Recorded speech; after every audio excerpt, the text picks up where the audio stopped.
the Toronto International Film Festival, this is Red Carpet Diary.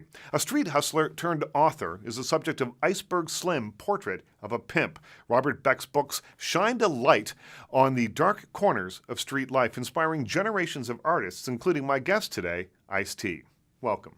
Thank you, thank you. This film is, this isn't just a one-off project for you. This means something to you, doesn't it? My manager calls me, since we got the bug, he says, I want to do a documentary on Iceberg Slim. I'm like, okay. And he says, you know, I'm about to start doing research. I just need your blessing, and I'm going to need your guidance at some point, you know. And I said, and I'm going to need some money. That comes last, right? Yeah, but I'm like, you know what? That's a great idea. The first stages of my own street poisoning happened when I was a boy, and my mother had a beauty shop, and she catered to a colony of black hookers and pimps. And these fellows would be decked out in all their finery with all the diamonds and all the rest of it, and of course they're women. A pimp was held in regard like an athlete or entertainer.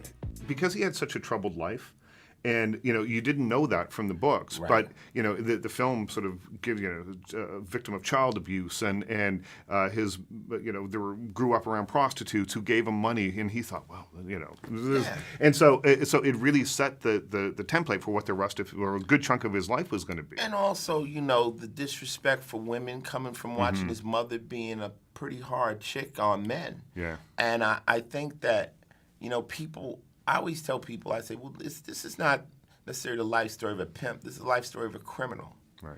And, you know, criminals get involved in it for lots of different reasons. And people always ask me, well, this is such a horrible thing you did. Or I quote Fargo, and I said, well, you know what? It seemed like the right thing to do at the time, considering the conditions and the situations I was in. And then there's a jewel in the movie where he says, we all come up with ways to rationalize stupid things we do. A pimp is judged by his flash, you know what I mean? His Cadillac, his house, his jewelry, his clothes. That's how you size up a pimp economy. Well-groomed, smell good, you know, everything. Because you're trying to outmatch this female. You want that woman to look at you and say, this is the finest man I've ever seen.